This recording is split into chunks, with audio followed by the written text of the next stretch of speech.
Server, हाँ वो IAS है, वो आईएएस है। तो उनका ये कहना था, हाँ हाँ, जश्न भी और जान भी। तो in case you people are celebrating, तो ध्यान रखिएगा, जश्न तो करना ही है, जान को भी ध्यान में रखना। जान वो वाली जान नहीं, हाँ अपनी जान, ठीक है। कोविड के ऊपर जश्न और जान दोनों। फर्स्ट है ना, फर्स्ट के टाइम बहुत ज़्यादा, 1 तारीख को तो we celebrate like anything, right. So just a quick recap, कल हमने लास्ट क्लास में क्या पढ़ा था, क्या पढ़ा था, क्या क्या पढ़ा था, अब तो नहीं आई थी। सो बेसिकली हमने 3 थ्योरीज पढ़ी थी, है ना। अगेन मैं बार बार कहता हूँ, थ्योरी इंपॉर्टेंट नहीं है, उसका इसेंस जाना जरूरी है, what is the gist of. So basically we have studied largely three three aspect of the international relation. पहला जो करा है उसमें करा कि ओशन बहुत इंपॉर्टेंट है, यही कहा था ना, नाम नहीं पढ़ना है, बस जान लीजिए। दूसरे ने क्या कहा था, कॉन्टिनेंटल पावर्स जो होंगे वो होंगे बहुत इंपॉर्टेंट। इन्होंने कहा था central Asia is the key to the world, ऐसा ही कहा था। And third theory combined 1+2, that is 1, ये 2, और थर्ड थ्योरी ने क्या 1+2 को मिला दिया और कहा कि we need to keep eye on the ocean as well as the continental powers. और ये फाइनल थ्योरी हो गई, अभी जो चल भी रही है, दैट इज कैरिड फॉरवर्ड होती है। तो अब इससे हम लोग आगे करते हैं, now we will shift to the, actually India का जो अब आ जाएगा एस्पेक्ट आएगा, वो आने वाला है। बट वी विल थोड़ा सा और समझना है कि क्या क्या चीज़ें हैं इस एस्पेक्ट में। And we will now move to the concept of the deterrence. ये मैं बार बार वर्ड यूज करता हूँ, डिटरेंस डिटरेंस डिटरेंस। क्या होता है डिटरेंस? भय बनाए रखना, fine. So let us try to understand कि इसका स्टैंडर्ड डेफिनेशन क्या है, फाइन। सो क्या कहता है ये, it is an old military doctrine. क्या है? ओल्ड मिलिट्री डॉक्ट्रिन है, which means possessing so much military power that it deters potential aggressor, ठीक है ना।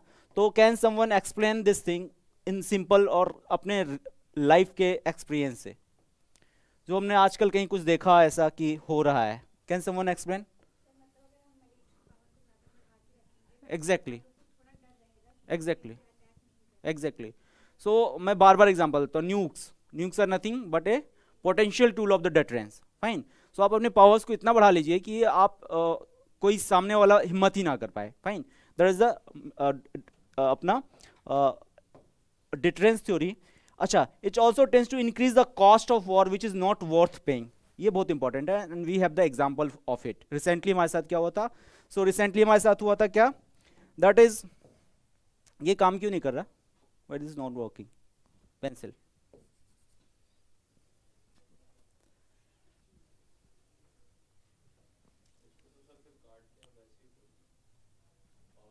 पावर पॉइंट ही कर लेते हैं ना, फिर से कर देते हैं हम।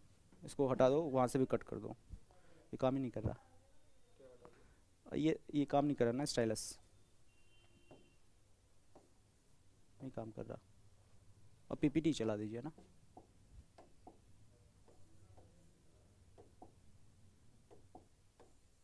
हाँ, यहाँ से लेना पड़ेगा क्या?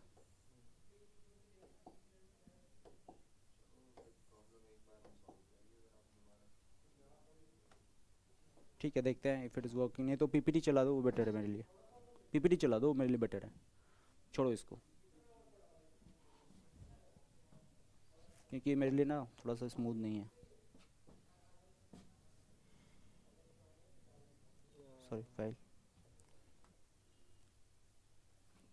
यूएसबी, क्योंकि अब इसमें मैं कंफर्टेबल हो गया हूँ, तो I will need time to sync इन।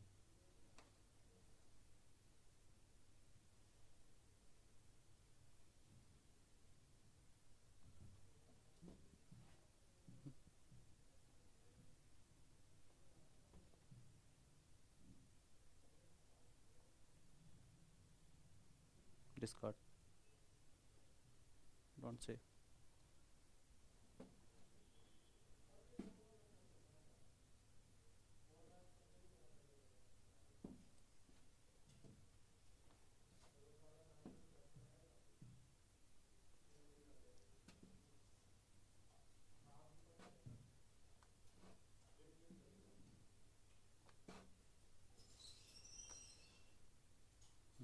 ठीक है,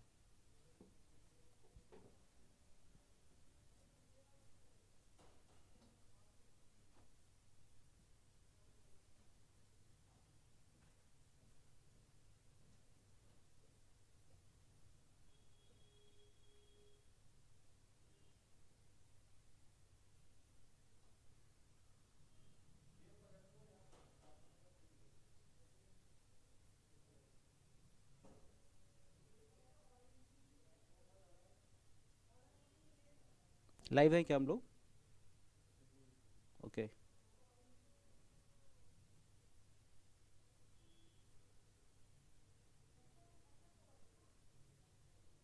fine, now it is more smooth for me.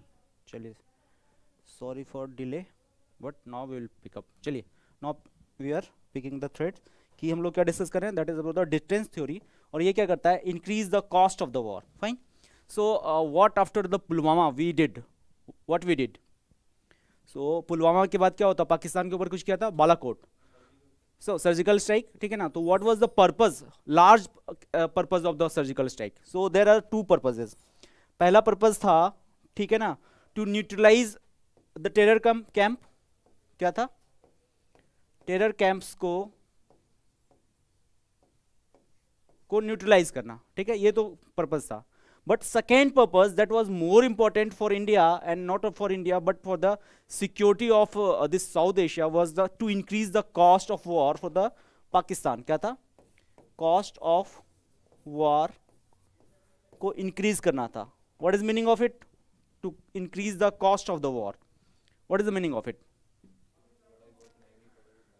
Exactly. So what is the Pakistan policy towards the India. Pakistan की पॉलिसी क्या है इंडिया के लिए, टू गिव 1000 कट्स. क्या है, टू गिव 1000 कट्स. सो इसको कहा जाता है अनकन्वेंशनल वॉर. फाइन. जिसमें they use non state actors to wage a war upon India. Now these terms are clear. I will frequently use state actors and non state. So they are using what, non state actors. And non state actors बोलते हैं तो क्या मतलब होता है इसका, generally Pakistan के term में करेंगे तो टेररिस्ट. ठीक है ना. So it's easy to hire a terrorist than to wage military war. अभी क्या होगा, टेररिस्ट को हायर करना बहुत इजी होता. कसाब को उन्होंने कुछ पैसे दिए और कहा कि ठीक है तुम्हारा हम देखभाल करेंगे, यू डू द 26/11. फाइन. और वहाँ इंडिया में आ भी जाता है वो, उसको कोई डर नहीं है. At the same time regular military को यदि कोई कहता है तो उसके पास बहुत सारी चीज़ें होती है, उसकी बदनामी भी होती है. यहाँ पे डिनाबिलिटी का भी बहुत फैक्टर है. ठीक है ना. That we call in international relation plausible deniability. क्या बोलते हैं, प्लॉजिबल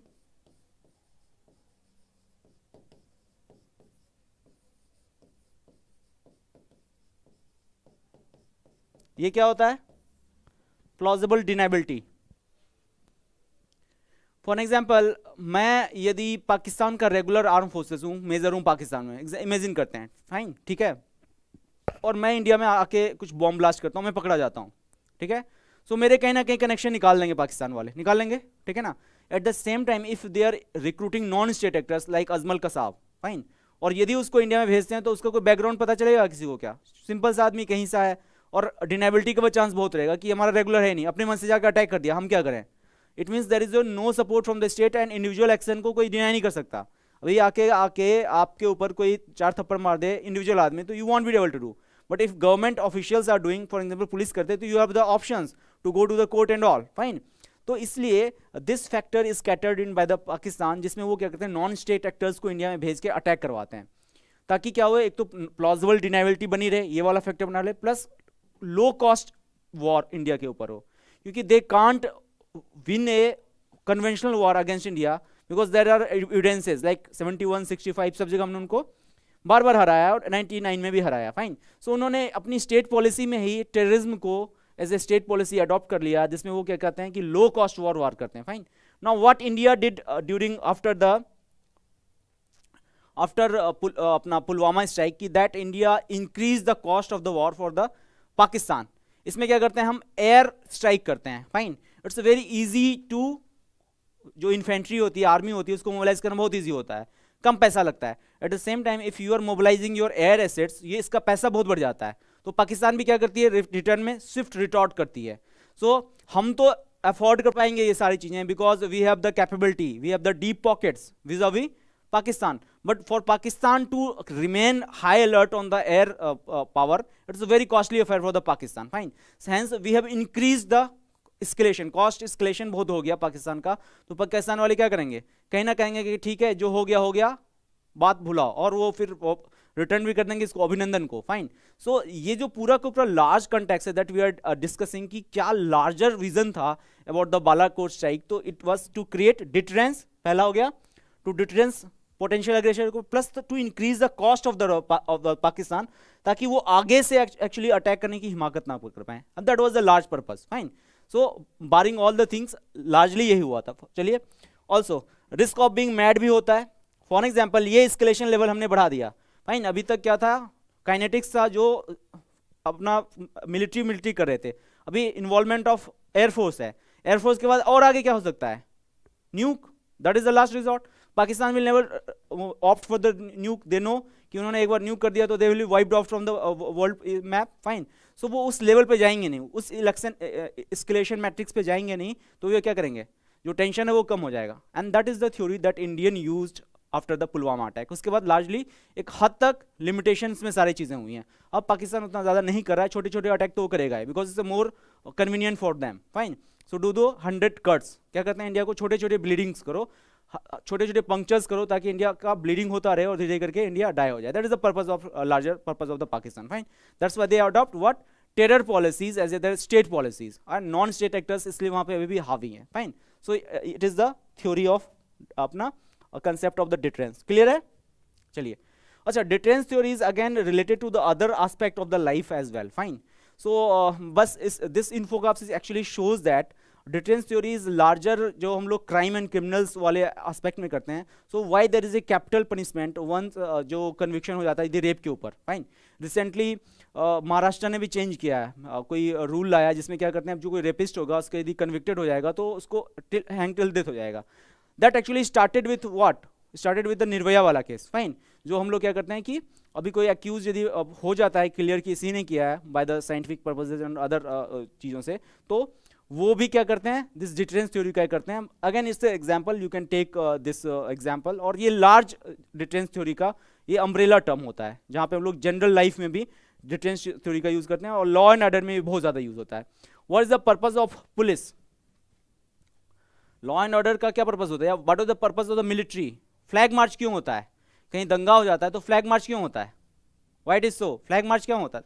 फ्लैग मार्च का वर्ड सुना होगा ना, पुलिस वाले एक लाइन मिला के चलते हैं अपने आर्म्स वगैरह लेके. क्या उसका पर्पस होता है?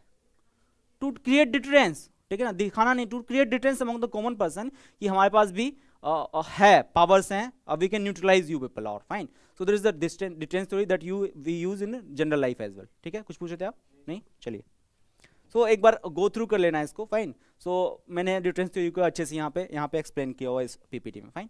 सो again this is also about the deterrence theory as well, और इसको भी कुछ खास नहीं है. Again it's infographic that shows that how US is applying this deterrence theory frequently over the world, plus USSR is also doing the same. Fine. चलिए, अब एक बहुत ही इंपॉर्टेंट कंसेप्ट है आईआर का, दैट वी कॉल, क्या कहते हैं इसको, क्या लिखा हुआ है? It's a tongue twister.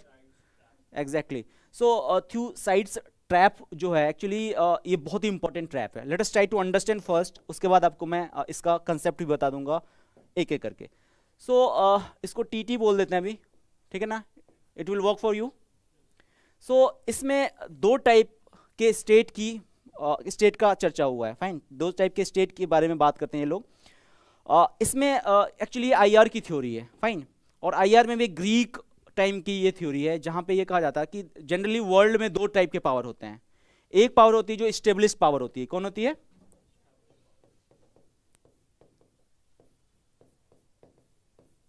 अभी के टाइम में कौन है स्टेब्लिश्ड पावर? यूएसए है, स्टेब्लिश्ड है वो. ठीक है ना. So USA.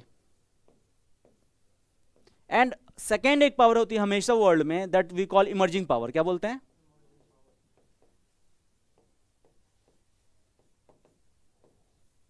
इमर्जिंग पावर कौन है अभी? चाइना. ठीक है ना.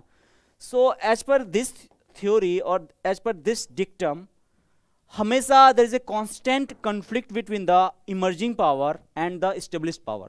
Fine. So established power remain और will like to remain the status quo वाला. What is status quo? What is status quo? Again status quo is a word we generally use, dictum होता है. Status को means होता है कि आप जिस स्टेट में उसी स्टेट में रहना चाहते हैं, दैट इज स्टेटस को बोलते हैं इसको. Fine. Exactly, inertia sort of the thing. So जो इस्टेब्लिश्ड पावर होती है वो चाहती है कि स्टेटस को बना रहे. ठीक है ना. इट मीन्स यदि कोई इमर्जिंग पावरफुल कंट्री है, वो कभी नहीं चाहती कि उसका पावर रिसाइड हो. कोई चाहेगा क्या? नहीं चाहेगा।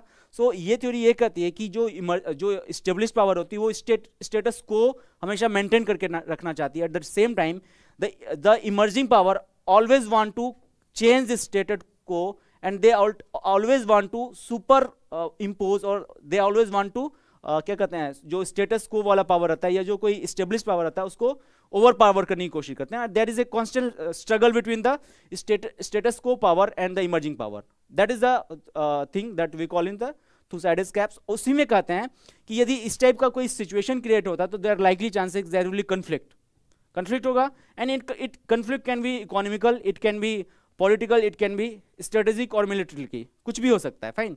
और इसलिए हमेशा चांस रहता है कि लड़ाई का, ठीक है ना। Now let us try to understand it by the text, ठीक है ना। क्या कहती है? In IR it is used to describe an apparent tendency towards war, fine, when an emerging power, China, ठीक है ना, threaten to displace an existing great power, ठीक है ना, एज ए रीजनल और इंटरनेशनल हेजिमन। समझ में आ गया? सो चाइना हमेशा क्या चाहेगी? रिप्लेस करने का। अब चाइना यदि सुपर पावर बन जाएगी तो उसके पीछे जो कोई आएगा इमर्जिंग पावर, वो चाहेगी चाइना को रिप्लेस करना है। And actually this happens in daily life as well. आप देखिए डेली लाइफ में भी ये सब चीज़ें होती हैं। It is not something that you don't know. हमेशा कहीं ना कन्फ्लिक्ट होते रहता है, कहीं ना कहीं। घर में भी जाइए तो देयर इज ऑलवेज कन्फ्लिक्ट घर में भी, ठीक है ना। जो एक स्टेब्लिश पावर हाउस है और जो एक इमर्जिंग है, ठीक है ना। फॉर एग्जाम्पल यदि आपकी फैमिली पैट्री आर्कियल है तो या पैट्रीलिनियर है तो पापा की एक स्टेटस होता है, जो आप बड़े हो जाएंगे तो कहीं ना कहीं कन्फ्लिक्ट होते रहेगा आप में और पापा में। दैट इज बट नेचुरल, ठीक है ना। होते रहता है कि वो कहेंगे कि तुम ये मत करो, आप कहेंगे आप मत कीजिए, और एक ऐसा टाइम होगा जब आप पापा के अथॉरिटी को रिप्लेस कर देते हैं। जनरली होता है ऐसा फैमिली में, फाइन, अनटिल एक्सेप्शनल फैमिली तो होता ही है सब में। तो that is the condition also in the IR, fine. इसी को क्या कहते हैं? और इसके कारण चांस बहुत होता है वॉर होने का, बहुत चांस होता है। इसलिए कहते हैं कि जब जब ये सिचुएशन क्रिएट होती है वर्ल्ड में ब्रिंग इनटू द वॉर, ठीक है ना। दैट इज द रीजन कि बोलते हैं कि लैग हो रहा, अब नहीं होगा लैग, ठीक है। चलिए let us try to see the historical underpinning of it. So it was basically coined and primarily used in the contemporary time to describe a potent conflict between the United States and the PRC, fine, और the Russia के साथ भी। अब तो Russia उतना powerful नहीं रहा है, तो generally it is being used by for what, China और USA के बीच में हमेशा एक कन्फ्लिक्ट रहेगा, उसके लिए यूज करता है, फाइन। और दैट वी हैव डिस्कस्ड, ठीक है ना, कि that is USA and China का कंडीशन, फाइन। चलिए now let us try to discuss कि ये थ्योरी तो है हमारे पास बट इट इज प्रूव्ड और नॉट, ठीक है ना। So let us try to see, और आप 16th सेंचुरी से हमारे पास एविडेंसेस हैं जिसके बारे में हम देखें कि there is a constant struggle between the rising power and the status quo power, fine. So 16th century में फ्रांस और हैप्सबर्ग के पास था, ठीक है ना। अगेन ऑस्ट्रियन सक्सेशन वॉर के साथ रिलेटेड है, जिसका असर इंडिया पे भी पड़ा है, फाइन। इसका रिजल्ट क्या हुआ है? वॉर हुआ है, and we have discuss this, we have discuss ना कि generally it turn into the क्या, वॉर, फाइन। चलिए अभी देखते हैं बाद में देखते हैं 17th सेंचुरी से 18th सेंचुरी, ठीक है ना। फ्रांस और ग्रेट ब्रिटेन के बीच हुआ है, रिजल्ट क्या हुआ है? War. Try to recall Carnatic wars in India, ठीक है ना, प्लस द USA में वॉर, ब्रिटेन और फ्रांस के बीच राइवलरी, प्लस कनाडा में ब्रिटेन और फ्रांस के बीच rivalry. All these are related to this theory only, ठीक है ना, क्योंकि ये क्या कहते हैं, that is a trap that tend to convert into the war, fine, because constant struggle चलता रहेगा, कैरेक्टर्स चेंज हो जाएंगे, बस रिजल्ट लेकिन ऑलमोस्ट एक जैसा रहेगा। Now of late 19th century में देखिए, इट इज बिटवीन हुम, फ्रांस एंड जर्मनी के बीच में भी हुआ था वर्ल्ड वॉर 1 के टाइम में, फाइन। उसके बाद फाइनली जो हम करते हैं यूनाइटेड किंगडम यूनाइटेड केस में, और लास्ट स्टेज में जो है अर्ली 20th सेंचुरी में रशिया, UK, फ्रांस, जर्मनी, ठीक है ना, एक तरफ जहाँ पे वर्ल्ड वॉर वगैरह हुआ है। और लास्ट में जो हमने जो देखा अपने टाइम में, that is between United state and the Soviet union, ये लास्ट में हुआ है, लेकिन वॉर यहाँ पे नहीं हुआ। War was intangible actually at that time, ठीक है ना, क्योंकि लोग अब डेवलप्ड हो गए हैं, war became the costly affair. तो क्या होगा, वॉर तो होगा लेकिन वो टेंजेबल नहीं होगा, इंटेंजेबल होगा। क्या होगा? कोल्ड वॉर होगा, फाइन, कोल्ड वॉर होगा, लेकिन वॉर होगा, ये दिखेगा नहीं, अलग बात है। दोनों आपस में कहीं ना कहीं सब जगह लड़ रहे हैं, अभी भी वो कोल्ड वॉर चल रहा है। You see to the Syria, you see the situation in the Afghanistan, everything is related to the Cold War only the change nature of there is a change in nature, fine. And finally 1990 से present में United kingdom, France और Germany के बीच में चला। we will see the case of the Germany and Russia, fine. लड़ाई नहीं हो रही है लेकिन there is a tension and that tension is pulping as well, fine. और finally it is the between Russia अपना यूएसए एंड चाइना जो अभी इमर्ज हो रहा है, fine. So what evidence suggest that, क्या सजेस्ट करती है? सो इफ स्टेटस क्वोस्ट पावर और अपना राइजिंग पावर में यदि कन्फ्लिक्ट है तो likely chances that there will be war, ठीक है ना, 90% चांसेस वॉर होगा। नहीं भी हुआ तो at least there will be intangible war, for example cold war और any type of the war, fine, या फिर असिस्नेशंस वगैरह होते रहेंगे एंड इट प्रूव्स दैट कि होता है। Now let us C the case of the China और अपना यूएसए। तो can you can see the तीन हमारे पास टाइमलाइन है, 2004, 2014 और 2024 का टाइमलाइन है, fine. Again, it is related to more economic clout than other thing else. Fine. Military clout अब not possible to fight direct war. So पहले किसका पल्ला भारी है? ठीक है ना, 2004 में तो है ही, they were the super power. 2014 आते आते क्या हो गया? Balance. Now status quo power और rising power is on equal footing 2014 के बाद। फिर क्या होता है? 2019 जहां से एक टेक्टोनिक शिफ्ट होता है। क्यों होता है? Because of Covid, fine. और कोविड ने तो ऐसी तैसी कर दी पूरी दुनिया की, तो यूएसए क्या चीज है, fine. So finally there are chances that after 2024 it is the China who will become the status quo power और the super power of the world, fine. But again या पढ़ा है, वी विल सी ना कि क्यों नहीं बन पाएगा, दैट विल डिस्कस, बिकॉज आपका वैलिड क्वेश्चन है, फाइन। वी विल डिस्कस कि क्यों नहीं बन पाएगा, so there are various reason that will discuss in next slide, fine. Clear है? So this theory is proved. हाँ, अब मैं इसको डिस्कस करता हूँ, हमने डिस्कस भी किया हुआ है इसको, ठीक है ना। We have discuss this first class में जो हमारी शुरुआत में हुई थी, नहीं किया। सो इसको हमने डिस्कस किया था। Taliban is again not a country supported, ठीक है ना, it's a non state actor है, बट इसके पीछे बहुत सारे रीजन है, fine. So basically it is the creation of basically USA. जो मैं बोलूँ एकदम से, यदि मैं स्ट्रेट फॉरवर्ड होकर बोल दूँगी, it is the creation of the USA backed by Russia, backed by China, backed by Pakistan, backed by other countries as well. So we will discuss this again when we will discuss the Afghan-India relation, fine. So otherwise we have discussed in the first class, जो आप शायद नहीं आए थे, fine. So we will get to understand कि क्या है उसका situation.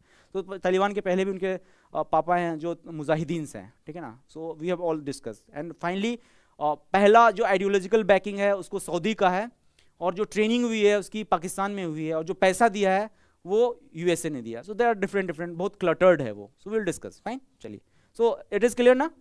Now let us try to move to next, fine. So again China के साथ लड़ाई तो हो रही है, but China is trying to avoid this fight, fine. And for this they are doing each and every step they should be doing, fine. So क्या क्या हो रहा है, कैन यू सी? मैं हट जाता हूँ अपने इससे। So can you see? just give an analysis, then we will discuss इसको, ठीक है ना। so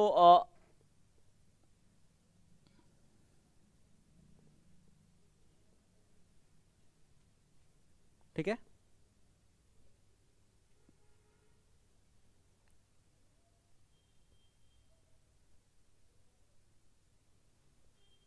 ठीक है, बस ऊपर से पढ़ लो, I will describe it as well, बस आपको थोड़ा सा कॉन्टेक्स्ट पता होना चाहिए, फाइन। सो बेसिकली इसको मैं अब एक पढ़ लिया होगा, ऊपर से पढ़ लिया, मेरे पॉइंट पढ़ लो, we will discuss and will give you, ठीक है ना। सो अब इसी को कहते हैं that we are suppose to discuss, that is the Chinese dream, जो इन्फोग्राफिक्स में भी है, फाइन।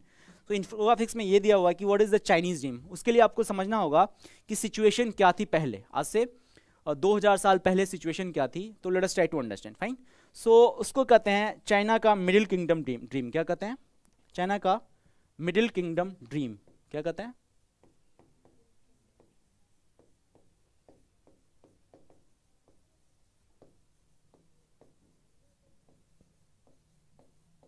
एंड अभी के जितने भी कन्फ्लिक्ट हैं, सबका जो आइडियोलॉजिकल बेस है चाइना का मिडिल किंगडम ड्रीम ही है, फाइन।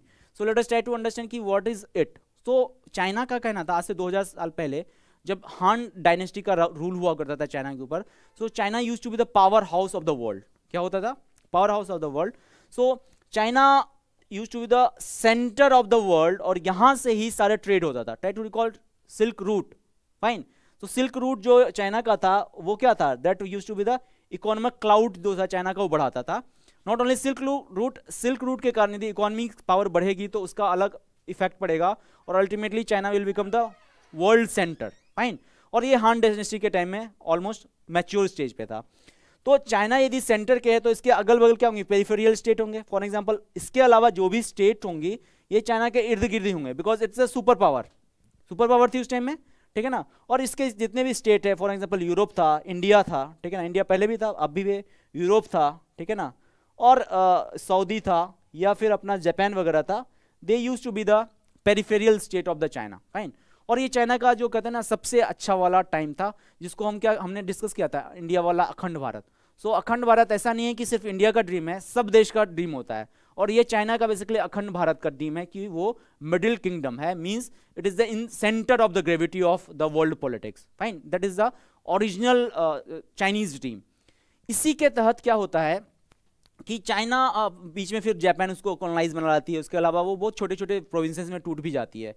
लाइक आज के डेट में यदि आप देखें, जैसे यूएसएसआर का कोलैप्स हुआ था, तो चाइना का कोलैप्स हो जाता है हान डायनेस्टी के बाद, और जो छोटे छोटे प्रोविंसेस में टूट जाती हैं, फिर जापान उसके ऊपर कॉलोनी बनाती हैं, और finally after the world war वो एक इंडिपेंडेंट कंट्री की तरह इमर्ज करती हैं। ऑलमोस्ट इंडिया के साथ ही उनका भी फ्रीडम मिला था, जिसके कारण वो अपना अभी का मॉडर्न स्टेट जो चाइना का होता है, उसका चाइना का यूनिफिकेशन होता है, फाइन। यूनिफिकेशन तो होता है बट वो उतनी पावरफुल नहीं रहती है। But of late they started doing क्या, इकोनॉमिक रिफॉर्म करने के बाद क्या होता है, उनका इकोनॉमिक पावर फिर से बढ़ जाती है। यदि इकोनॉमिक पावर बढ़ जाएगी, तो मैंने पहले किसी स्टेटमेंट किसी क्लास में कहा होगा कि जियो पॉलिटी स्टेट ऑलवेज फॉलोड जियो इकोनॉमी, मैंने कहा होगा। So it's a Jio economy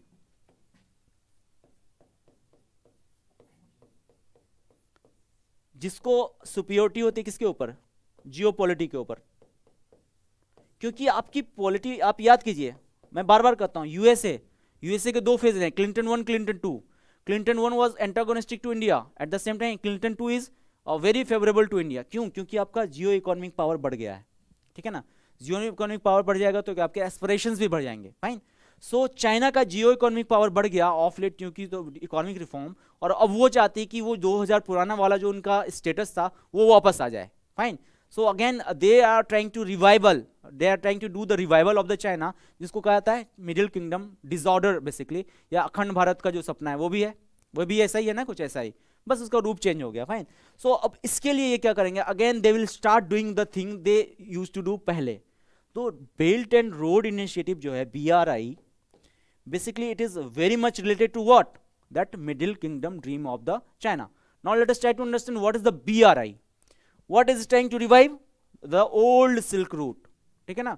old silk route का रिवाइवल होगा तो क्या होगा, China will become again the super power, economic power, political power of the world, fine.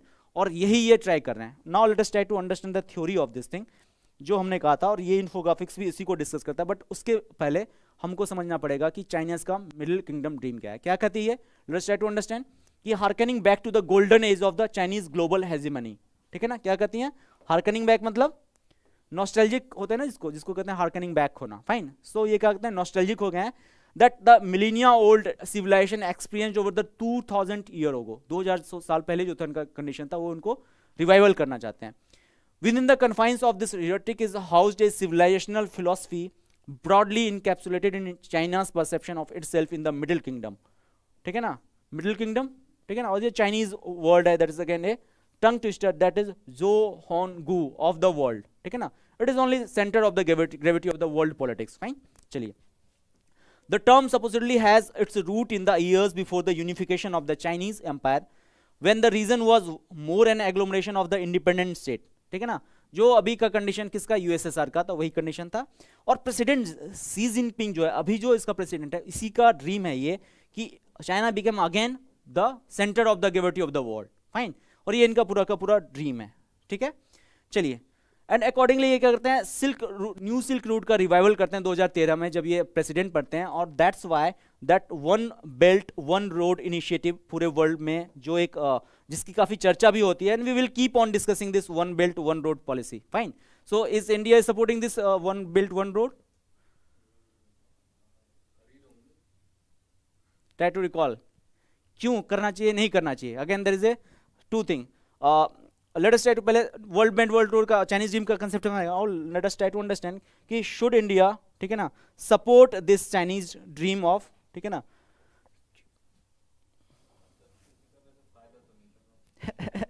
यही है। सो क्वेश्चन क्या है कि should India support one belt one road initiative of China? So yes और नो, देयर कैन बी दो aspect. So आपके according क्या है? फाइन. जीईओ का फुल फॉर्म क्या है सर? तो geo economics, geo politics.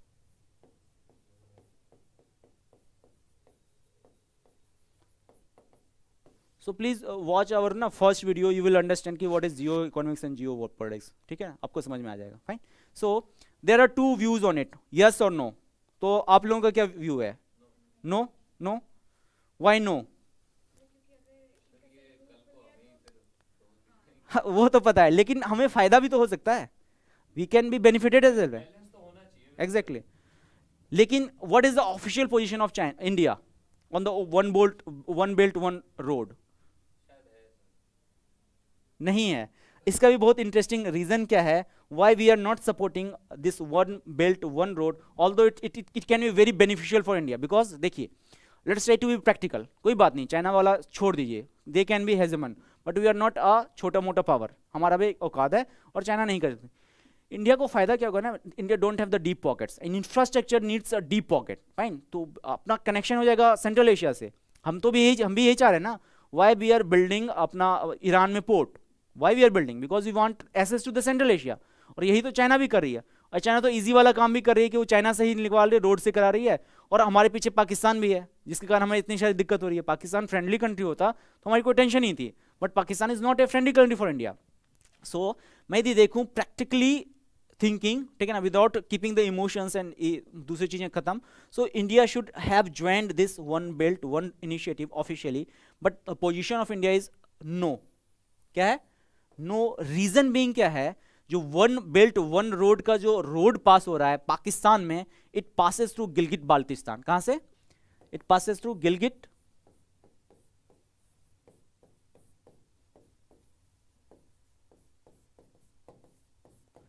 That is actually part of PoK. किसका पार्ट है ये? पीओके. और ऑफिशियली इंडिया क्या कर दे कहा है? सो याद कीजिए अमित शाह जी का वो स्टेटमेंट, जान दे देंगे. ठीक है ना. तो वो जान यदि दे देंगे तो ये कहां से एक्सेप्ट करेंगे ये? फाइन. सो यदि गिलगिट बाल्टिस्तान के पास हो रही है तो इंडिया इज सेइंग कि this is the disputed area and यहां पे भी कोई भी इंफ्रास्ट्रक्चर यदि प्रोजेक्ट बनेगा तो India should be taken care of the India के कंसिडरेशंस को. फाइन. सो इंडिया कर रही है कि since you are passing this अपना इंडिया के टेरिटरी से and you have not taken the permission from the India, that's why we are not supporting what? One belt one road initiative. Fine. So हालांकि हमारा purpose वही है जो आपका कहना है, ठीक है ना, इससे हमें नुकसान होगा, बट कोई ऑफिशियल वर्जन होना चाहिए इंडिया के पास, कोई मोरल अपर ग्राउंड होना चाहिए इंडिया के पास. And the moral upper ground is this one belt one road initiative is passing through GB. ठीक है ना, that used to be the part of India, और ये पाकिस्तान ने भी कैप्चर कर रखा. ठीक है, इसलिए हम लोग वन बेल्ट वन रोड का नहीं करते हैं. And what you think, largely if we are neutralising this aspect, shall we join?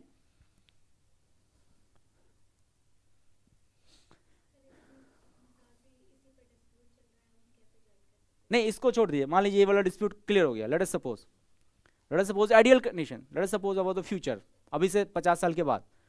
So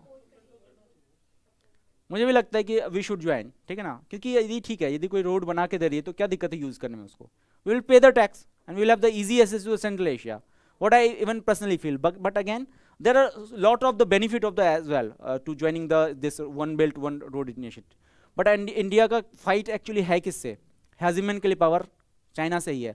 and if we are shaking our hands with China तो क्या होगा उसका रिजल्ट? कि हम जूनियर पार्टनर बन के रह जाएंगे, और इंडिया कभी जूनियर पार्टनर नहीं बन सकती. तो हम अभी ये नाक की लड़ाई है, इसलिए भी हम लोग one belt one road most probably join नहीं करेंगे. ठीक है, चलिए.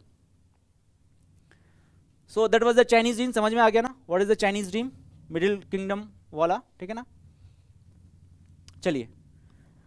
एंड मिडिल ऑर्डर किंगडम के कुछ उनके एस्पेक्ट हैं, कुछ बिल्डिंग ब्लॉक्स हैं. उसमें सबसे जो इंपॉर्टेंट बिल्डिंग ब्लॉक था that we have discuss, that is the historical aspect of the Chinese middle order dream. Fine. So हमने देखा कि how China used to be the central of the gravity, otherwise there are political powers as well. अभी यदि central of the world बन जाएगा तो political cloud इसका बढ़ जाएगा, सब इसकी बात मान लेंगे. इकोनॉमिक पावर भी बढ़ेगा because one belt one road. And finally the socialist China का जो एक ड्रीम है वो भी इनका कंप्लीट हो जाएगा. सो दैट्स वाई चाइना का जो अखंड भारत का सपना है वो यही है, that to make China middle order kingdom again. इसलिए जितने भी डिस्प्यूट हैं उनके, you see to the South China dispute of the China, or you see the dispute of China with the India, or you see the dispute of the China with the Russia, or you see the dispute of the China with the Lithuania जैसी छोटी country से भी, so सबके पीछे का original genesis क्या है, philosophical banking क्या है? There is the middle kingdom dream of the China. So you can quote it frequently, और आप अब कनेक्ट कर पाएंगे जब भी आपको लगेगा कि why China is trying to assert its hegemony, because उनके मन में ना हमेशा एक कहते हैं ना कि दैट इज गिल्ट फीलिंग है कि हम उतने बड़े पावरफुल कंट्री नहीं रहे जो हम आज से 2000 साल पहले रहा करते, फाइन। एंड इंडिया में भी ये वाली फीलिंग कहीं ना कहीं है ना, अखंड भारत वाली, कि हम हमारा से आज से जो मौर्यन एम्पायर के टाइम का था, अफगानिस्तान से लेके कन्याकुमारी से लेके इंडोनेशिया तक, वो भी हमारा ड्रीम कहीं ना कहीं हो। तो there will be clash of the dream between the China and India, और ये चलता रहेगा, ठीक है ना, चलता रहेगा, बिकॉज दोनों कहीं ना कहीं नॉस्टैल्जिक हैं, दोनों कहीं ना कहीं हार्कनिंग ऑफ द पास्ट कर रहे हैं, फाइन। चलिए, सो इसको इसकी फोटो लेना तो you can take, otherwise will move to the next. लेनी है, मिल जाएगा, आई विल गिव, ठीक है, मतलब see your choice, I will give otherwise, ठीक है ना। Once this module is complete I will give the entire PPT.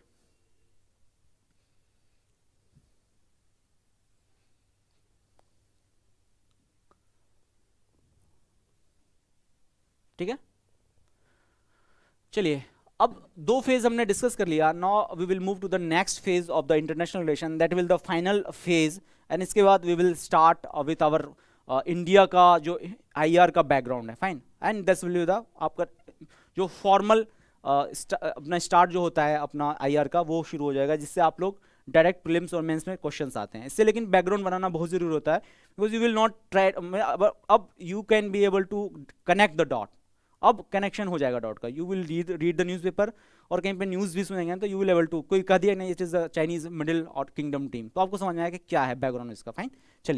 चलिए, जो लास्ट अभी जो हम लोग फेज पढ़ रहे हैं, that is the era of the super power, ठीक है ना, that is the third phase and that is the last phase as well, fine. So actually इसको कोल्ड वॉर क्यों कहा जाता है, आप लोगों को पता है, बिकॉज मैंने इसको बहुत बार कहा है। क्यों कहा जाता है? This phase is known as the cold war phase, because nuclear weapon with the USA and Russia assure that the war doesn't erupt into hot war, that's why ये ठंडा ठंडा रह जाएगा, ठीक है ना, जो आप लोग भी करते हैं। कोल्ड वॉर होता है ना, घर में भी होता है, क्लासेस में भी होती है, सब जगह होता है कोल्ड वॉर, फाइन। चलिए, एंड यूएसए ने क्या किया था after the second world war, हमने डिस्कस भी किया था, मोनरो डॉक्ट्रिन क्या था। अब वो मोनरो डॉक्ट्रिन हटा देंगे और वो लाएंगे ट्रूमैन डॉक्ट्रिन। ट्रूमैन डॉक्ट्रिन का ये कहना था कि we will assert our hegemony over the world, fine. और they have indeed their feeling of the isolation, और they have started working upon क्या, सब जगह काम करने लगे। Let us try to understand what is the Truman doctrine. इसका जो actually one who gave this doctrine in is Truman, he is to the president of the USA, and इनका ये कहना था कि यदि यूएसए को वर्ल्ड पावर बनना है तो यूएसए को अब एक्टिवली पार्टिसिपेट करना पड़ेगा, पैसिव होके काम नहीं चलेगा, एक्टिव रेसिस्टेंस जरूरी है, and that's why USA started playing its important role in the world. और ये वाला डॉक्ट्रिन अभी भी इनका कैरी फॉरवर्ड हो रहा है, that USA is always trying to become the world police because of this doctrine, that's cause the Truman's doctrine. Clear है, क्लियर है। चलिए, यूएसए का लार्जर एम क्या है, what is the larger aim of the USA, ठीक है ना, to construct a world order based on the principle of free trade, ठीक है। क्योंकि यूएस मैंने कहा था बेसिकली क्या है, इट इज अगेन ए बनिया कंट्री, ठीक है ना। यूएसए आपसे तभी दोस्ती करती जब आपको यूएसए को आपसे फायदा होता है, फायदा होगी तो they will shake hands with the Saudi, they will shake hand with the India, at the same time they will shake with the Pakistan as well, fine. So उनका लार्जर एम क्या है, to become the world economic power, because economy हमेशा follows क्या, every else, fine. Economy आपकी अच्छी होगी तो होगा, fine. And to establish the hegemony of the USA, ठीक है ना। तो यूएसए ने क्या क्या किया इसके लिए, let us try to understand. Establishment of the united nations, किसका कंस्ट्रक्ट है ये, यूएसए का है। मैंने कलेक्टिव सिक्योरिटी की बात करी थी। कलेक्टिव सिक्योरिटी का फायदा क्या है, बिजनेस ट्रेड कभी उससे खराब ना हो, सिक्योरिटी रहेगी तभी तो इकोनॉमी चलेगी, लॉ एंड ऑर्डर है तभी तो होगा। अभी के टाइम में लूटपाट दिल्ली में होने लगे तो दिल्ली में लोग इन्वेस्ट करना शुरू करेंगे क्या, नहीं करेंगे।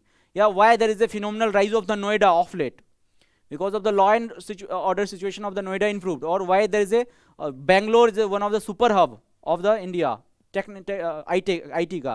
सो वहाँ पे लड़कियाँ easily can roam around in the night. और why Mumbai is the economic hub of the India? Because of the law and order situation. Fine.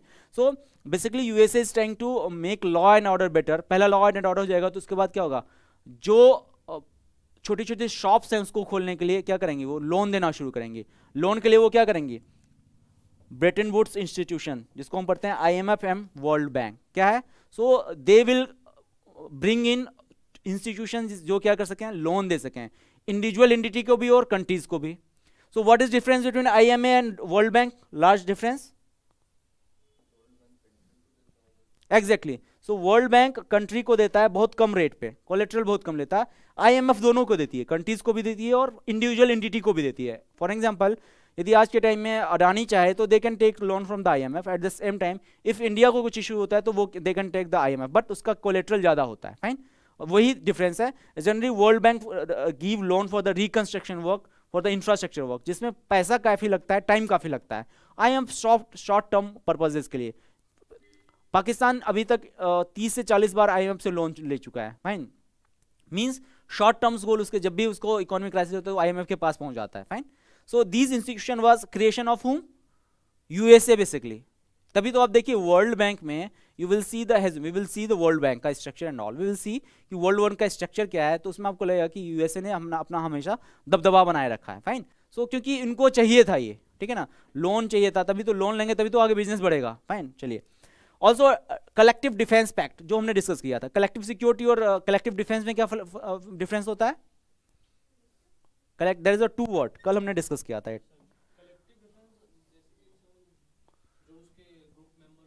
Exactly. There are two thing, that is the क्या क्या exactly. there is two term, that is collective defense and that is collective security. so collective defense कहते हैं जो सिर्फ आपके member state को मिलता है, ठीक है ना. जैसे नाटो है, तो NATO is a collective defence का इंस्टीट्यूशन जो सिर्फ नाटो के मेंबर होंगे उनको ही मिलेगा ये वाला सुविधा. Fine. Eight the same time it is United national security council UNSC जो क्या इंश्योर करती है, कलेक्टिव सिक्योरिटी. इट मींस कि मेंबर स्टेट को भी मिलेगा, जो नॉन मेंबर है उसको भी मिलेगा. और इसका जो इनेमी होता है प्री डिटरमिन होता है. जैसे पहले it used to be the USSR जो इसका प्री डिटरमिन था, बट यहाँ पे कोई आपका इनेमी प्री डिटरमिन नहीं होता, यहाँ पे एग्रेसर स्टेट एनिमी हो जाता है. फॉर एग्जांपल अभी यदि चाइना अटैक कर दे इंडिया के ऊपर या फिर पाकिस्तान अटैक कर दे इंडिया के ऊपर, तो यहाँ पे जो पहले एग्रेसर होगा उसको कहा जाएगा कि आप एग्रेसर हैं, आपके ऊपर इंपोजिशन किया जाएगा. That is different between collective security and collective defence. Fine. चलिए, आप नहीं आई थी है? क्या देखिए, क्वाड इज देखा जाए तो it's collective defence, but since its purpose is not to make official purpose is to make not make a military bloc because they fear China. सबको चाइना से भी डर लग रहा है, तो उन्होंने कहा कि it's a like minded countries का ग्रुप है. उन्होंने ये कभी कहा ही नहीं किया है, बट यदि देखें कि इसका हिडन एजेंडा क्या है तो दैट इज अगेन कलेक्टिव. इसलिए कहते हैं इसको Asian version of the NATO. क्या कहते हैं? क्वाड को एटलीस्ट चाइना तो यही करती है, that is Asian of NATO. ये चाइना का स्टेटमेंट है actually, and it's very important as well. तो यदि वो करें तो that will fall under the collective defence वाला कैटेगरी में. फाइन. चलिए,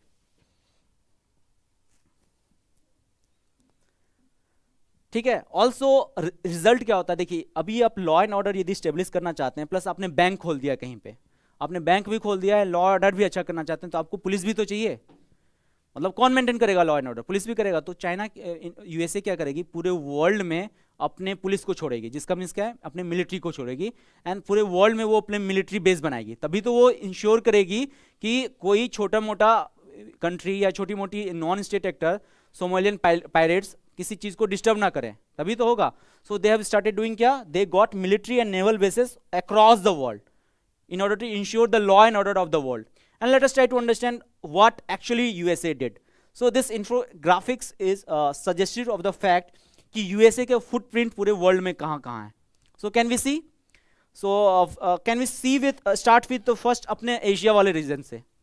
So एशिया में दो ऐसे बड़े पावर हैं जिससे USA को खतरा है. किसे? इंडिया को प्लस चाइना से, ठीक है ना. So they have built base in कहाँ पे?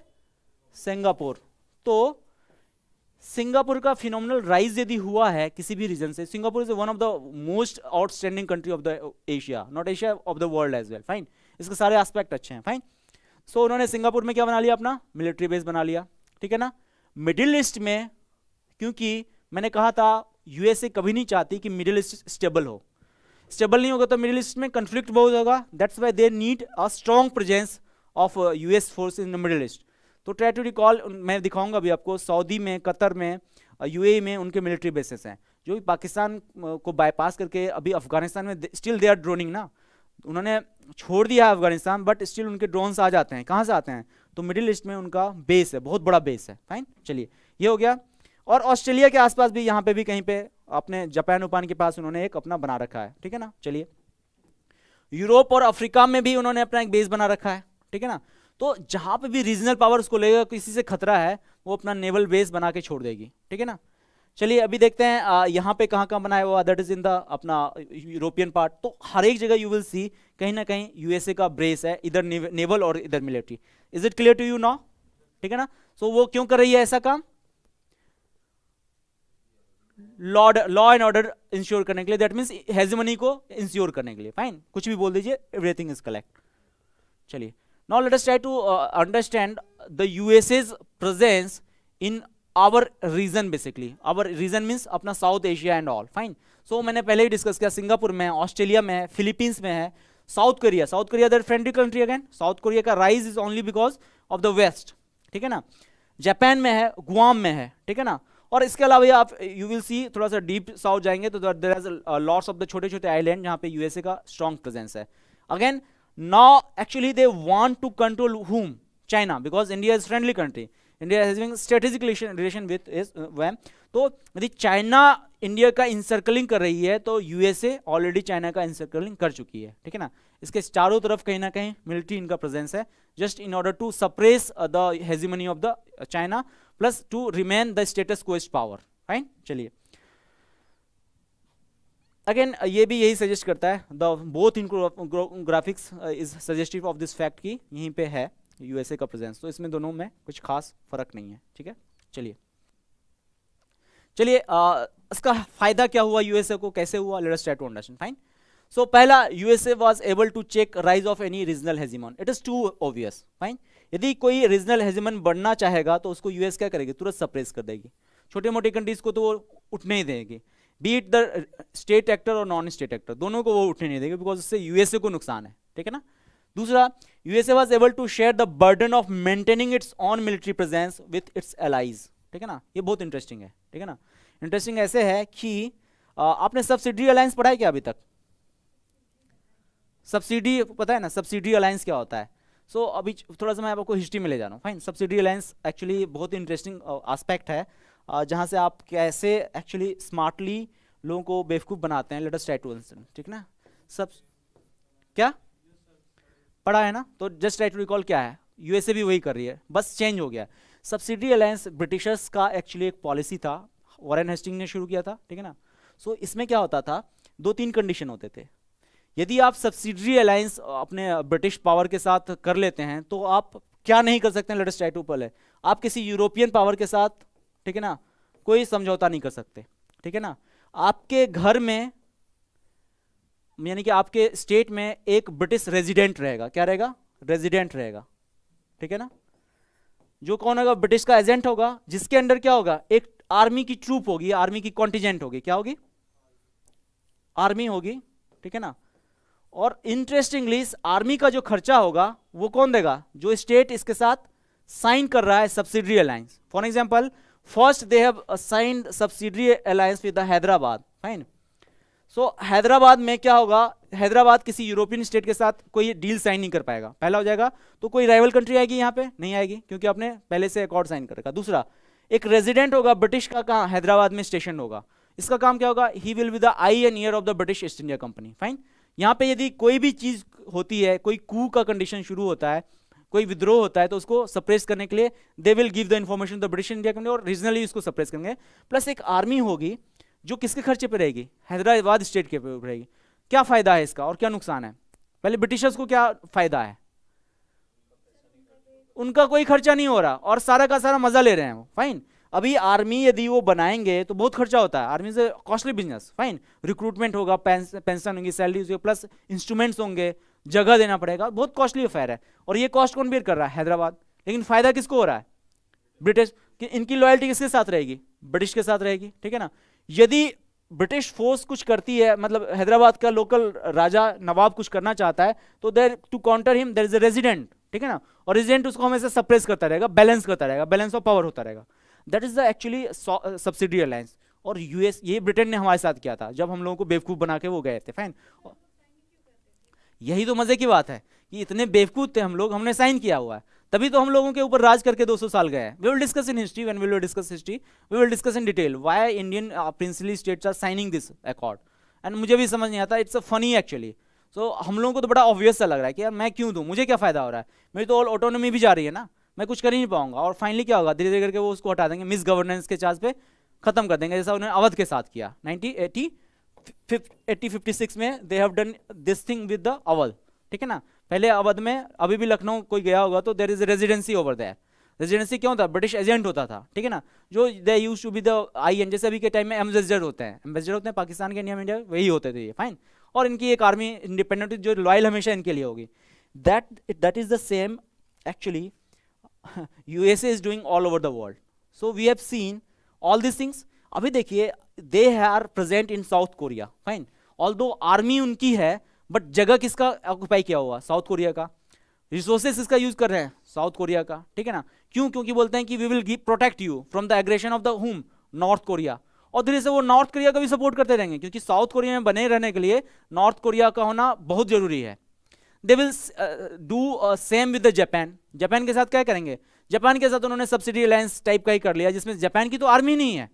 After the world war 2 Japan का जो साइन किया था उन्होंने ट्रीटी, तो उसमें यही कहा था ना, we will not have any army. तो अब जापान की आर्मी का ही नाम है Japanese self defence army. It is not offensive capabilities के लिए, जबकि आर्मी का रोल होता है offensive, it is not for the defence, fine. इनका काम है अटैक करना।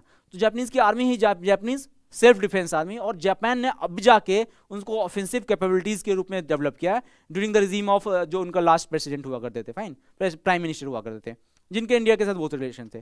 सो अभी जापान में यदि उनका बेस है तो वो क्या करेंगे? चाइना के साथ जापान के रिलेशन को कभी अच्छा होने देंगे क्या? नहीं होने देंगे। फायदा किसको है?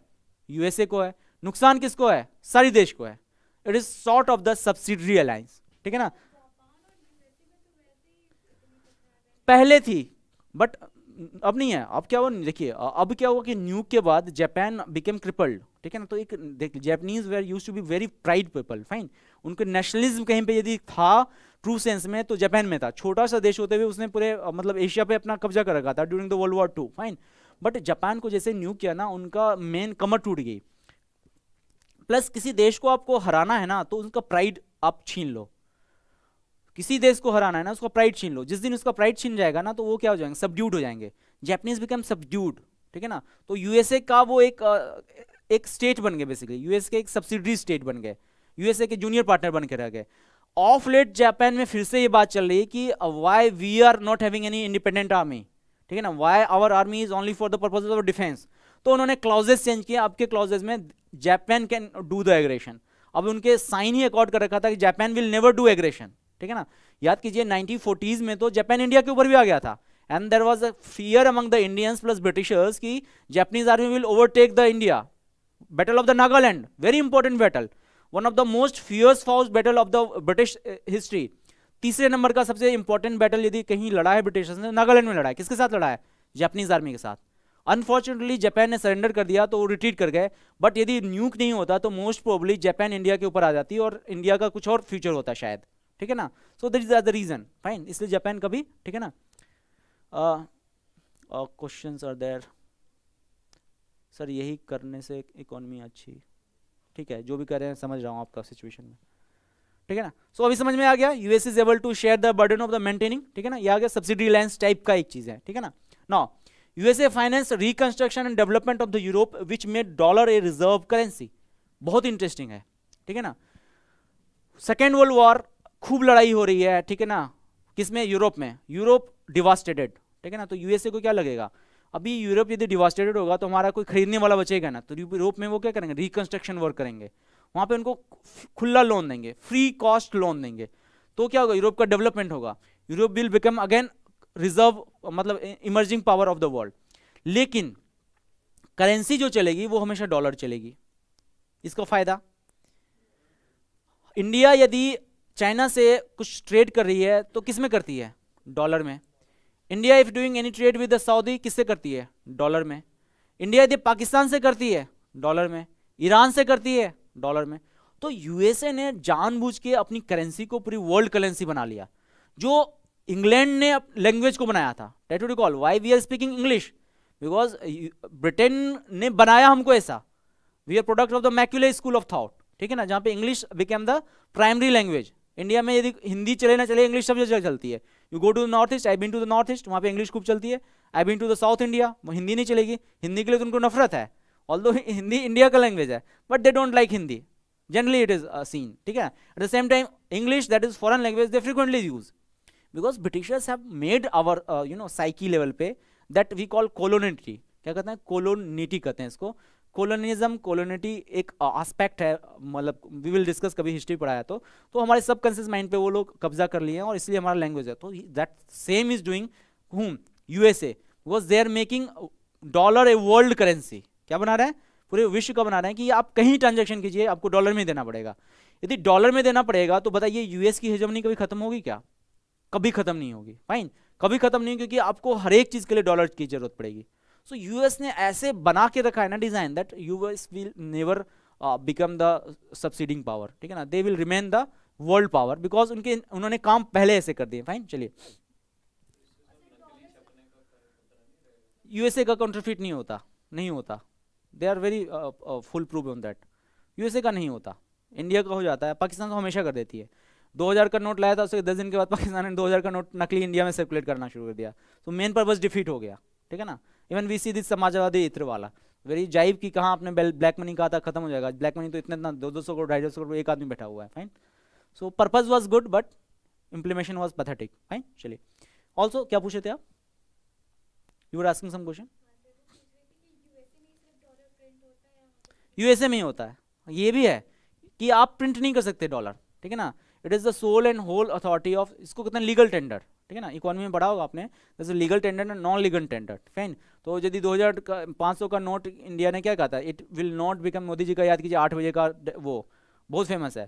सो अब से 500 रुपया नॉन लीगल टेंडर हो जाएगा, ठीक है ना भाई और बहनों। नॉन लीगल टेंडर क्या होता है, मतलब वो लीगल नहीं रहा अब उसको, अब कोई तो यूएसए का डॉलर जो छपता है वो वहीं छपेगा, and that is the sovereign authority of USA only. उन्होंने सबको छापना कर दिया शुरू, तो वो भी हो जाएंगे मोहम्मद शाह तुगलक, जो तुगलक ने किया था, इसने तो यही किया था ना, कोई भी करेंसी बना लो कोई दिक्कत नहीं है, ठीक है ना। अगेन वही मैं बता रहा हूँ कि क्यों नहीं होगी, वी विल डिस्कस, ठीक है ना। अभी हम दूसरा तीसरा पॉइंट वही होगा। फाइन, चलिए, तो और ऑयल जो सबसे ज़्यादा महंगा कमोडिटी होता है उसके लिए डॉलर का कर दिया कि डॉलर में ही होगा। If you are purchasing any energy product that is most costly, petro product, dollar में। इंडिया और ईरान के रिलेशन खराब होने का सबसे बड़ा रीज़न यही है कि ईरान के ऊपर उन्होंने बैन लगा दिया और ये मना कर दिया कि India can not buy oil from the Iran exchanging dollar. तो इनिशियली इंडिया ने उनको सजेस्ट किया कि आप रुपीज़ में ले लीजिए, रुपीज़ का भी वैल्यू ठीक ठाक है, तो उन्होंने वो भी मान लिया। बाद में यूएस ने उस पर भी सेंक्शन लगा दिया, तो ईरान क्या करेगा, उसके पास कोई ऑप्शन नहीं है, यदि आप उससे खरीद नहीं रहे हैं तो वो चाइना के पास चला जाएगा और वो रशिया के पास चला जाएगा। फाइन, सो वही हुआ, इंडिया और ईरान के रिलेशन इसलिए खराब हुए हैं, and that is the one of the most reason कि इंडिया का presence is weak in the Afghanistan. हमने ये पहले सोच लिया होता ना कि what is the importance of the Iran, हमने कभी यूएस के नीचे घुटने नहीं टेकने थे, but we have not never realise this, and that's why call कि इंडिया में स्ट्रेटेजिक थिंकिंग की कमी है, ठीक है ना कहीं we are lacking on this, that's why we are actually wiped out from the Afghanistan.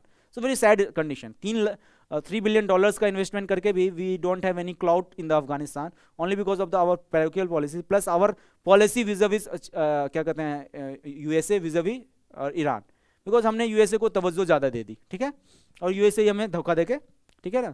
तो सोनम गुप्ता बेवफा होके चली गई वो, ठीक है। चलिए so long dollar is a global currency the US economy will never face challenge, ठीक है ना। There will be demands of dollar always, ठीक है ना, हमेशा डिमांड में, क्योंकि यही करेंसी है। अभी इंडिया में फॉर एग्जांपल अभी हम लोग हैं यहाँ पे, हमारी क्लास मुखर्जी नगर में चल रही है। सो हम यदि मैं कहीं से आता हूँ तो क्या दे के आता हूँ, पैसा दे के आता हूँ। यदि वो पैसा रहेगा, पैसे ही तो है, सबकी वैल्यू है ना, पैसे की वैल्यू है, फाइन। तो वो पैसा ही नहीं रहेगा तो वैल्यू खत्म हो जाएगी, तो कभी खत्म ही नहीं होगी पैसे की वैल्यू, इसलिए वो लीगल ट्रेंडी रहती है। And also the quantitative easing और printing of more notes it can do freely, fine.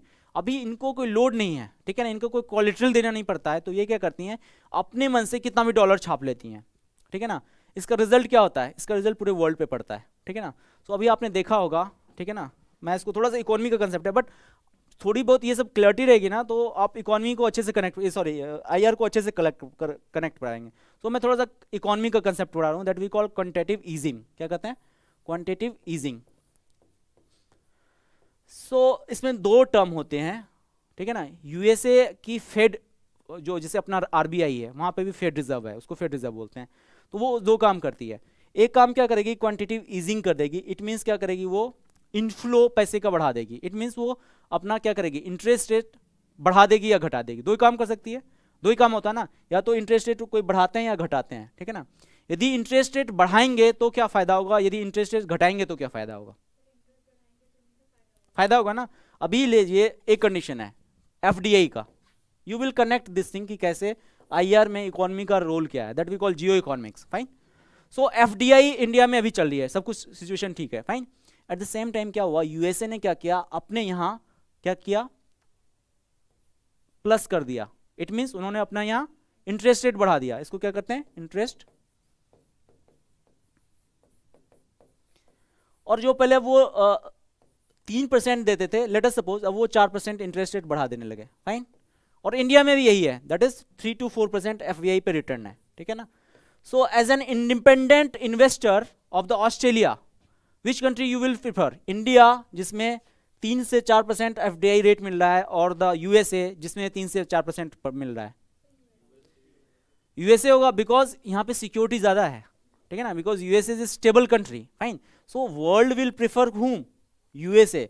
और इंडिया से क्या होगा, कैपिटल बाहर चला जाएगा, that is we call flow of capital और flight of the capital, basically क्या कहते हैं इसको, फ्लाइट ऑफ द कैपिटल। उसको कोई दिक्कत नहीं है, उसको कोई दिक्कत नहीं है, उसको रिजर्व कुछ रखना ही नहीं है, बिकॉज उसकी करेंसी रिजर्व है। You see the IMF, IMF में गोल्ड है, ठीक है ना, ये है वो है, उसमें एक इंपॉर्टेंट एस्पेक्ट है dollar, dollar is considered the reserve currency, क्योंकि आप dollar is very much equal to the gold, ठीक है ना, कोई दिक्कत नहीं है उसमें। गोल्ड कम है, डॉलर रखिए तो ज़्यादा वैल्यू होती है उसकी, फाइन। सो डॉलर वो कितनी भी प्रिंट कर दें उनको कोई फर्क नहीं पड़ेगा, बिकॉज उनको टेंशन ही नहीं है कि उनका कोलेट्रल कहाँ है, कोलेट्रल का उनको दिक्कत ही नहीं है, फाइन।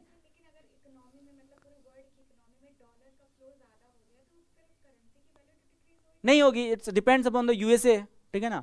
यदि यूएसए चाहेगी तो होगी, नहीं होगी तो नहीं होगी, because they have the all the, उनके पास चाबी उनके पास है ना, जान तो उनके पास ही है, तो जिसको चाहे जैसे कर लेंगे। यूएसए के पास इसकी हेजेमनी है, और अल्टरनेटिव करेंसी को पैदा ही नहीं देंगे, they will see the case of the euro as well, fine. अभी वेट कर लीजिए, you will able to connect the thing कि यूएसए कभी क्यों नहीं पीछे जाएगी, क्योंकि ये सब काम उन्होंने कर रखा है, फाइन।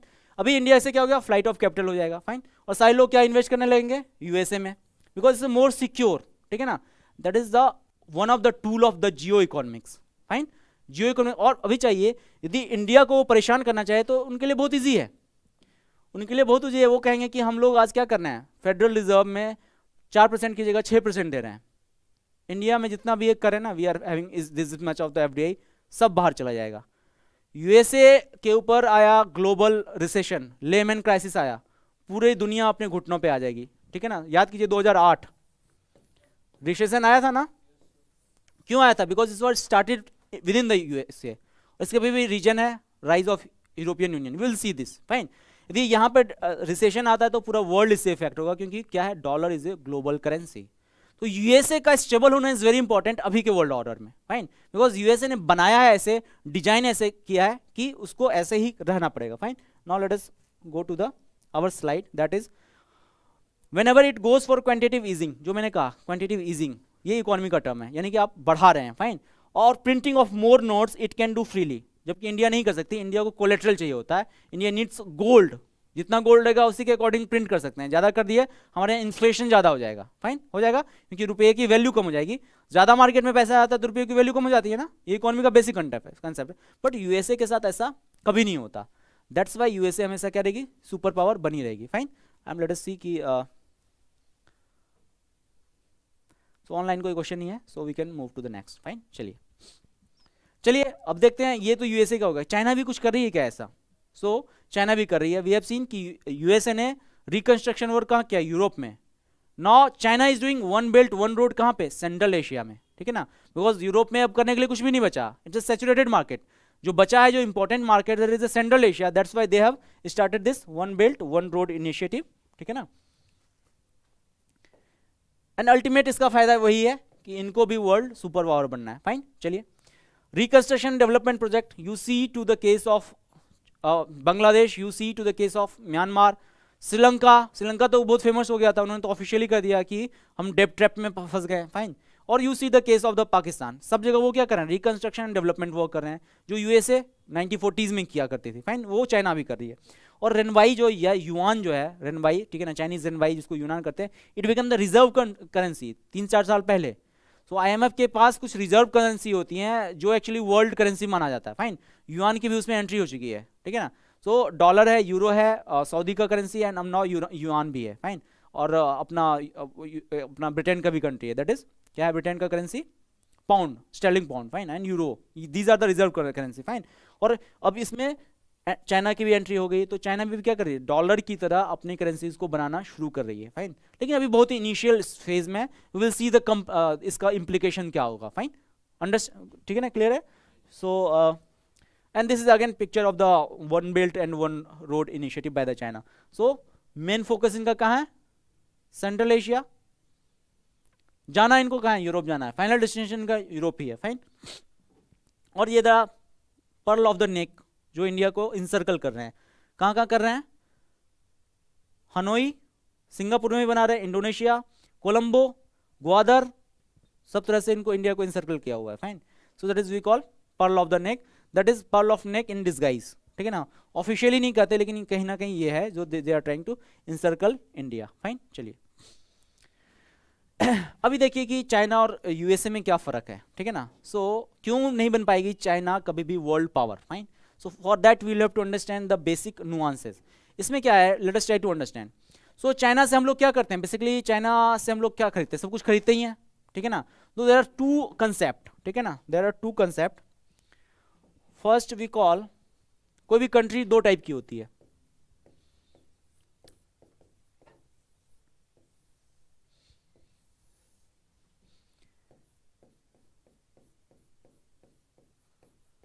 एक होगी एक्सपोर्ट ओरिएंटेड कंट्री, दो क्या है? चाइना है। दूसरी होगी इंपोर्ट ओरिएंटेड कंट्री, जो क्या है? इंडिया है। हम लोग सब कुछ खरीदते ही हैं। और इसी के बीच में एक थर्ड कंट्री होगी जो क्या होगी? सेल्फ सफिशिएंट, मींस आत्मनिर्भर कंट्री। क्या होगी?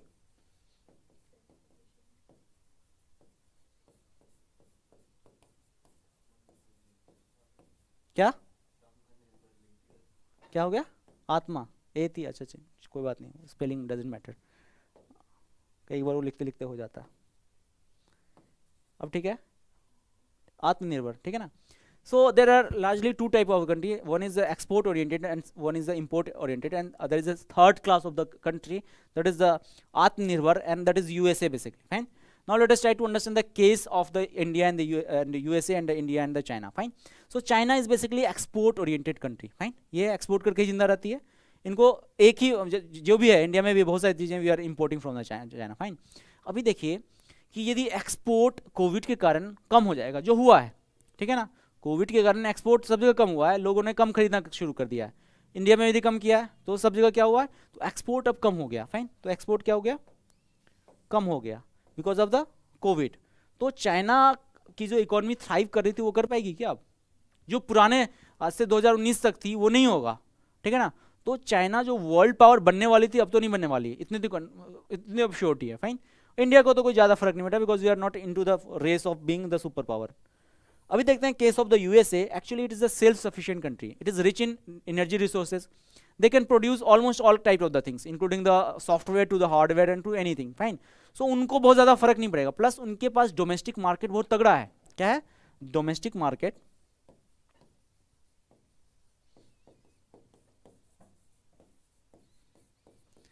सो ये जो बना रहे हैं सारी चीजें, उनको खरीदने वाला भी उनको यूएसए में मिल जाता है। एप्पल का सबसे ज्यादा बिक्री कहाँ होता है?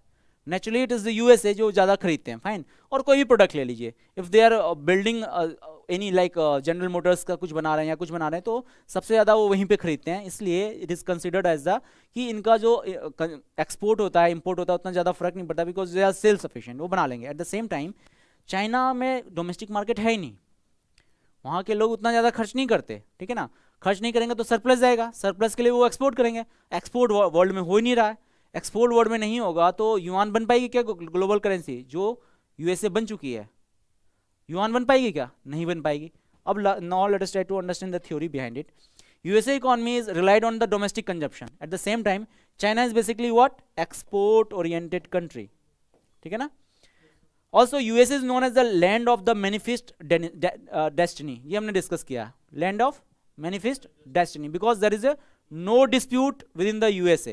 At the same time China is surrounded by various hostile countries including India and Japan, जो उनकी सबसे बड़ा टेंशन है, फाइन। सो कभी भी यूएसए नहीं बनने देगी चाइना को, बिकॉज यूएसए ने पहले गेम खेल के रख लिया है, ठीक है ना। उसने अपने सारे पासे पहले फेंक दिए हैं, and this is a countries with a dispute with China, that हम लोग काफी डिस्कस कर चुके हैं, fine. So we will see all most of the country India के साथ है, साउथ चाइना में है, यहाँ पे है, जापान में, मोस्ट ऑफ द कंट्री जो चाइना के आसपास हैं, सबका उसके साथ कुछ ना कुछ डिस्प्यूट है। यहाँ पे उन्होंने रशिया को नहीं मेंशन किया, अदरवाइज देयर इज अ छोटा सा patch of the Russia that is also having dispute with the China, fine. So यदि आपस में इनको उलझा के रखेंगे तो कभी ये आगे देख ही नहीं पाएंगे, ठीक है ना। तो दैट्स वाई यूएसए कभी भी हटे नहीं गई और स्टेटस क्वेस्ट पावर्स बनी रहेगी। ट्राई टू रिकॉल कौन सी ट्रैप थी वो? थ्रू टंग ट्विस्टर है, हाँ एग्जैक्टली, टंग ट्विस्टर है, कोई बात नहीं, बट समझ में आ गया ना, ठीक है ना। सो यही फैक्ट है, ठीक है ना। So we will sum it up, ठीक है ना। सो आज की क्लास यही बंद करते हैं, because you people are fizzled, fine, ठीक है ना। सो उसके बाद लास्ट फेज है, उसके बाद व्हेन जो नया फेज शुरू हो गया आफ्टर द, ठीक है ना। So now will sum it up, क्योंकि आप लोग थक गए हैं, दैट्स वाई, नहीं तो फिर कंटिन्यू करते, fine. So any online question, ठीक है ना। So we are ending this class, ठीक है ना। And again happy new year to you all, ठीक है। सो याद रखिएगा वही वाली बात जो मैंने क्लास के शुरू में बोली थी, जश्न भी और जान भी। नहीं, जान वो वाली जान नहीं है, जान आपकी जान, ठीक है। सो जश्न भी जान भी।